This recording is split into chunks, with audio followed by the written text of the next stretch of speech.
Mississippi Economic Council, we're the state chamber of commerce, and we bring business people together and we bring opportunity to Mississippi. We have got the MEC Powerplay. It's an opportunity for business leaders to come in and be motivated, to get good sales training, to get good customer service training, to learn about important issues like infrastructure, to learn about workforce, and then to hear from David Abney, the CEO of UPS, who is a Mississippi native, and from Ken Carter. Coach Carter is a native of Macomb, Mississippi, and just actually a little hamlet outside of Macomb. Today is a little special. We're actually expanding the offerings that we do from a program standpoint. We have morning sessions that include sales and customer service training. We also have our traditional policy session, and of course we'll conclude with our luncheon. But in between we have a special motivational speech from Coach Ken Carter that the movie Coach Carter was based on, who's a Macomb native. He will be here. At lunch, a Delta native who is from Greenwood, David Abney, who is now CEO of UPS, will be our keynote speaker. Of course the governor will speak, and a lot of other folks, a lot of other fun things will be going on throughout the day.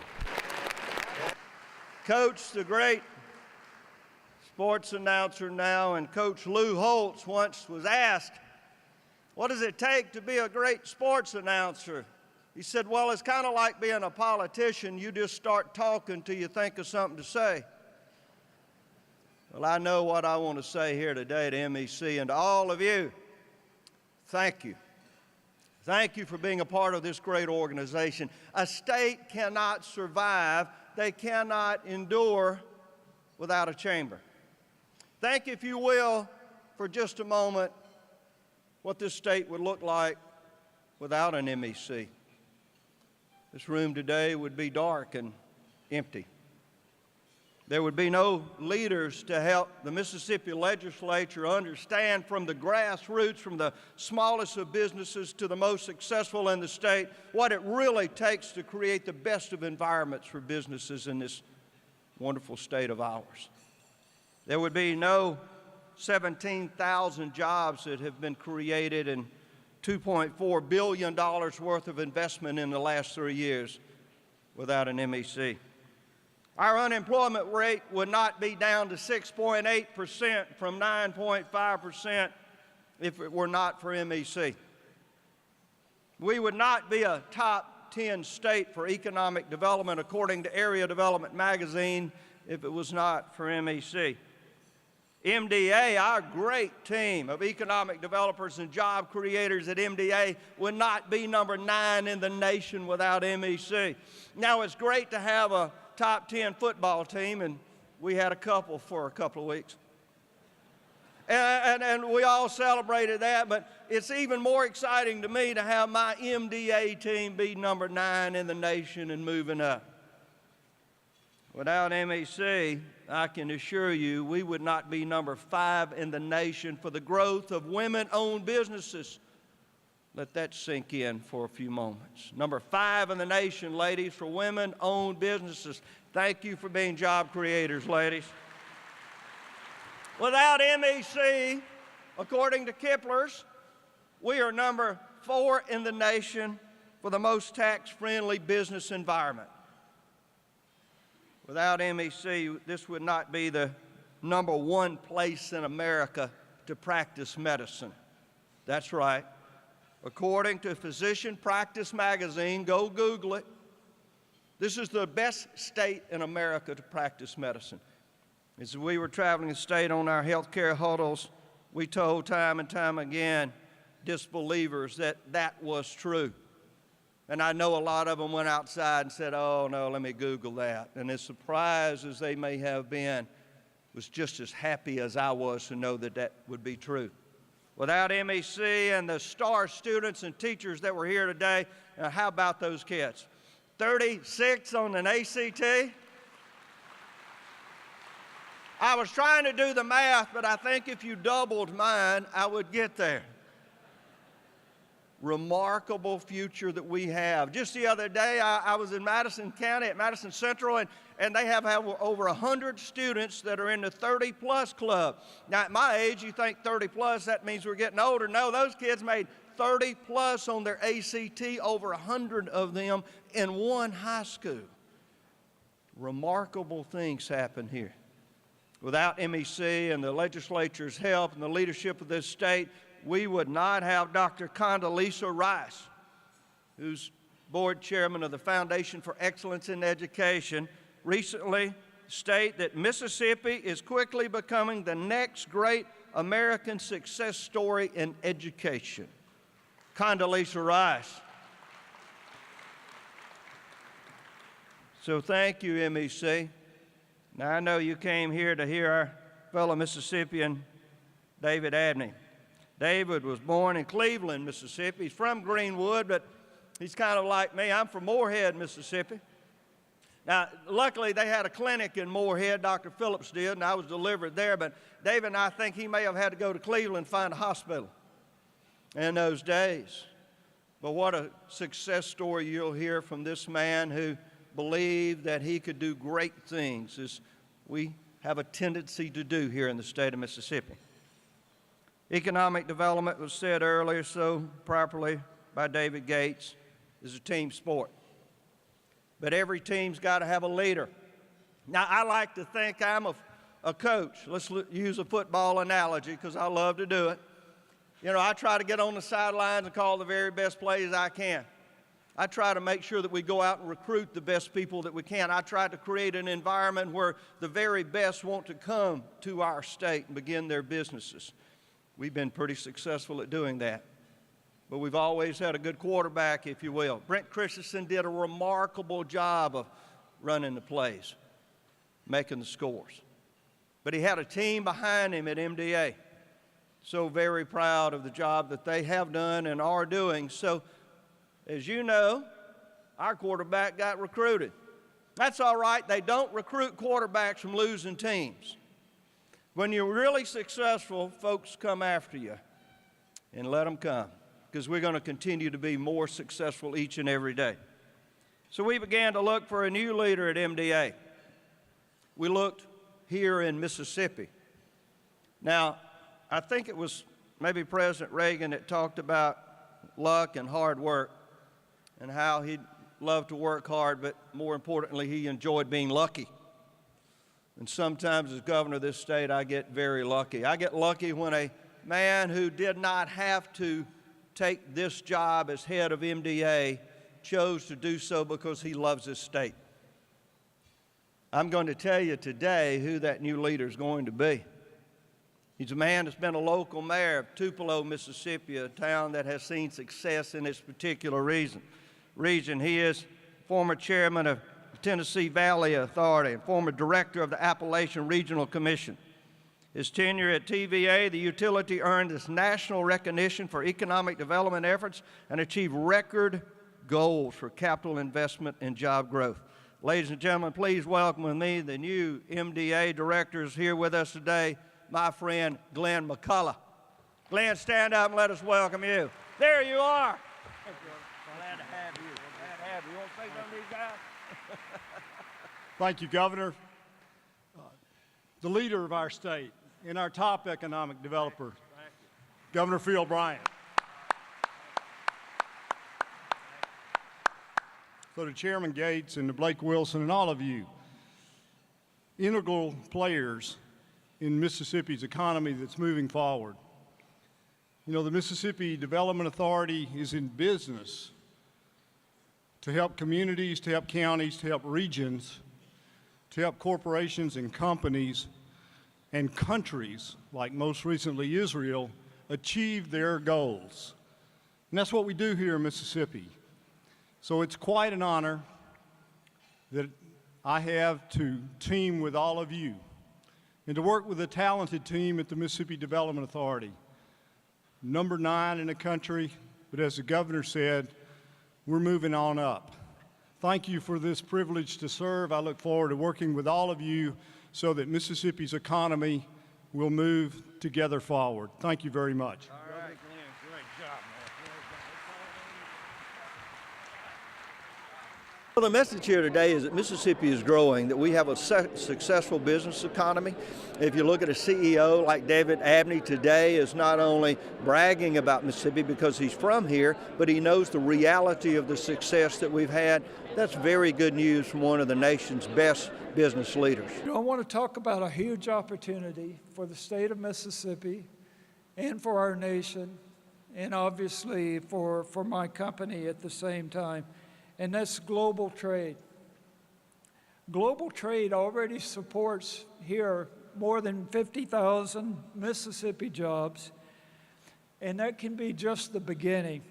Mississippi exported more than $12 billion in goods and services in 2013, and you know that number is higher today. But you know what is so important is 95% of the world's population lives outside the United States. 80% of the world's purchasing power is outside the United States. It is extremely important that U.S. businesses, Mississippi businesses, learn how to cater and how to serve that growing market. Only 1% of the nation's small and mid-sized businesses export currently in the United States. Look at the opportunity that's missed. And of that 1%, only about 60% of that 1% goes to more than one country. So it's usually Canada or it's Mexico. And that's just a lost opportunity that we would like to see change. The Small Business Administration says that companies that do export have 20% more success than companies that don't. They're 20% more productive, 20% more profitable. But there are some barriers to trade, and that's what I want to spend a few minutes to talk about. And trade's not always easy, especially for these small and mid-sized businesses that don't have export departments and people that they can just devote to learning the rules and regulations. It's these kinds of barriers, such as the high tariffs, the red tape, the customs inconsistencies, that keep a lot of companies from exporting. And these are exactly the barriers that we're trying to overcome with some free trade agreements that I'll talk about. First, I'd like to talk about TTIP, the Transatlantic Trade and Investment Partnership. And that, of course, is connecting the two largest markets in the world, the United States and Europe. And we still got a lot of work to do on this agreement. Could be in the next year or two, could take a little longer, but it's extremely important to us. TTIP would bring 119 billion euros to the European economy and about $100 billion to the U.S. economy. One that's a little bit closer now, and you may have seen that yesterday the Japan Prime Minister spoke to Congress, but that is TPP, the Trans-Pacific Partnership. And I believe, as the CEO of UPS, but also as a member of the President's Export Council, the Council believes that we're very close to getting an agreement across the Pacific. In order to do that, though, the President does need trade promotion authority, and you know Congress is considering that today. Without trade promotion authority, a country could negotiate, or a group of countries can negotiate with the United States, with the administration, and then Congress could renegotiate after that. So you would, in fact, be dealing with two different negotiations. With trade promotion authority, Congress gets to set some of the guidelines before the negotiations begin. Then the administration negotiates, and then Congress gets to vote yes or gets to vote no. And we believe that is very, very important to the success of these free trade agreements. And in Mississippi, just to show you how important these free trade agreements are, in Mississippi, in the last 10 years, we've seen a 380% increase in export growth to countries where the U.S. has trade agreements. In our business, we see a 20% increase in exports from the United States immediately to another country if we institute a free trade agreement. So we're certainly very hopeful that this will happen. When it does, these barriers get removed. It could be as easy to ship to Macau as it is to Meridian, and that would be a pretty good thing. At the same time, we'd like to talk about another opportunity that ties into trade, and that's online commerce. And domestic online retail is expected to grow 4 times GDP. If you look at that slide, you can see what I'm talking about. So what business would not be looking for an opportunity that's growing 4 times GDP? Cross-border e-commerce is growing at 7 times GDP. So if you're looking for opportunities for your business, this is certainly a way to look. And a lot of companies are getting in on that trend. One is a local company here that many of you would be familiar with, Forestry Suppliers. They're located here in Jackson, in fact, not far at all from this building. They provide tools and equipment for forestry, environmental science, engineering, horticulture, and other related industries. Jim Craig started this company in his garage 66 years ago. Orders came to their mailbox, and he and his wife and his daughter would fill their orders. Then they would use that red wagon that you see to carry those packages to the post office. You got to remember, 66 years ago, now they utilize UPS a lot. We're very thankful for that. If they didn't, I probably wouldn't tell this story, right? And so they have a staff of about 100 people, and they operate in about 100,000 square feet. And I recently visited with Jeff Hollinshead, and he was talking about how they've saturated pretty much the U.S. market, and that the international markets is where their growth potential was. He says, that's our future. But then he also talked about the financial difficulty of tariffs and value-added taxes that can add 50 to 100% to his cost. That's where these trade agreements could make a difference to companies right here in the state, which would also lead to creating jobs. What can the free trade agreement mean in terms of economic development here in Mississippi? You know, it can make a lot because it cuts out excess costs, but more importantly, it makes it easier to export to other countries. And that's where the growth of the world's GDP is going to be in the next few years. That's why it's so important to get these free trade agreements. You mentioned online retailing going up 25% in the future. What kind of an impact could that have on Mississippi? Well, you know, you just think about it as a business in Mississippi that you're looking for new markets. If there's a way that you could grow 7 times GDP, then obviously you'd want to take advantage of that. And that's what cross-border e-commerce is providing. Well, it's critical that we have a trained workforce. If you look at the exports, over 380% growth in the last 10 years. That means shipping, the port's got to be in the area that we need it in that portion of development along the Mississippi Gulf Coast and throughout the Mississippi River Basin, but also the ability to have a robust air service in and out of the state of Mississippi. That's something we've got to work on. UAVs, UASs are capabilities in the future. So we, I believe, are in positioned well to be taking advantage of these opportunities with exports. My life in Mississippi as I was growing up was tough. And, you know, and when they talk about trials and tribulations, I said the Dead Sea was just sick. That ends that conversation. They said, Coach, we don't have no conversation for that one. That's pretty good. But see, what I'm telling you is simply this. You got to always do more than what you're paid for as an investment in your future, and you got to be tough. You can't be passive. You got to take the shot. Please hit me the ball. When I play baseball, please hit me the ball. Because if you're one of those people who say, oh, don't hit me the ball, guess where the ball is going to go? Directly to you. So you got to be ready. You got to be ready. You got to be ready. And I used to be telling them, hit it over here, you out. When I played football, you run over here, I'm going to twist your head off. Listen, and that's the way I play. I play with an attitude. You understand? That's the way I live my life. That's the way it is. If you know me, look at the circles under my eyes. Those were all the fights I didn't win. But I was in them, though, and I always threw the first punch. See, you can't be passive. You can't go through life being passive. You got to be ready to play this thing called life. You got to be ready to play. Now, in playing this game, you got to be smart. You got to have a plan, and you got to write it down. If you write things down, they're 10 times more likely to come true. That's a proven fact. So if you plan your day the night before, people won't steal your time because that's your most valuable asset.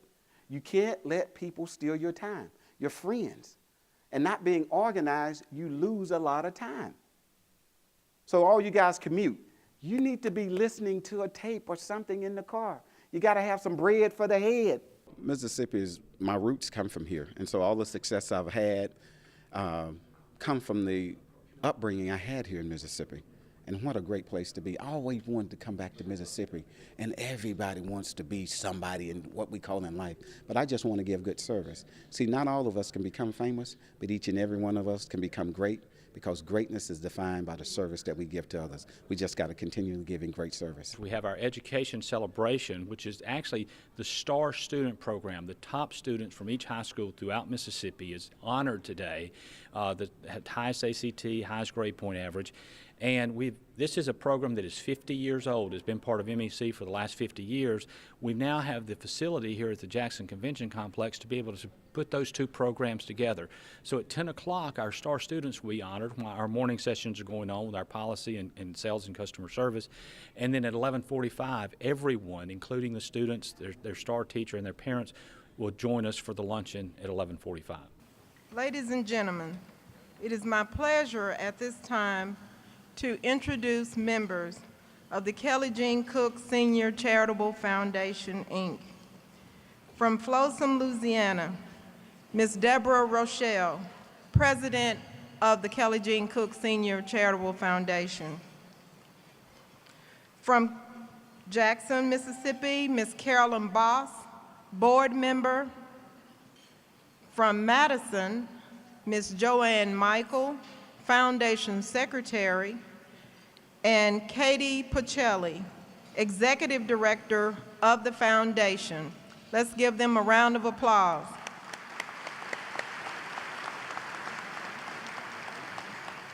Since 1997, the Kelly Jean Cook Charitable Foundation has provided $1,179,500 in scholarships and awards to STAR students, and scholarships to STAR students and awards to STAR teachers.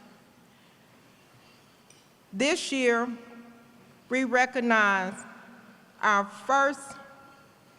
second runner-up, an Oxford High School student with a perfect ACT score of 36, perfect composite scores of 144, grade point average of 95.21, has been named the second runner-up All-Star Scholar.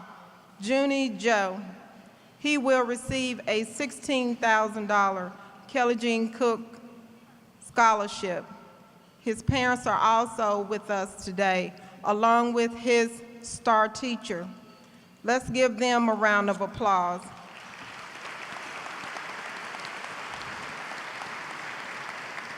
His STAR teacher is Cynthia J. Howe of Oxford. A Madison Central High School student with a perfect ACT composite score of 36, perfect combined scores of 144, and a grade point average of 98.02, was named Mississippi's first runner-up All-Star Scholar, Elizabeth J. Liu.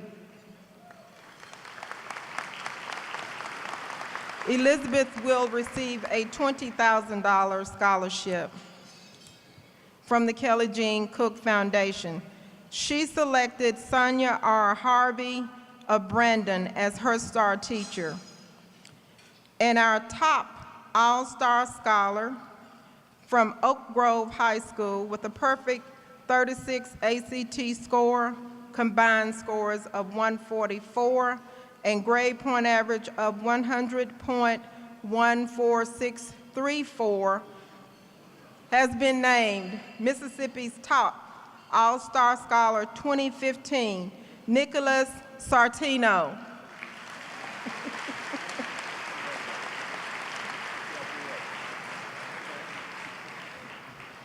Nicholas named Susie Welch as his STAR teacher. The parents of our All-Stars are also here with us on stage. Let's give them all a round of applause.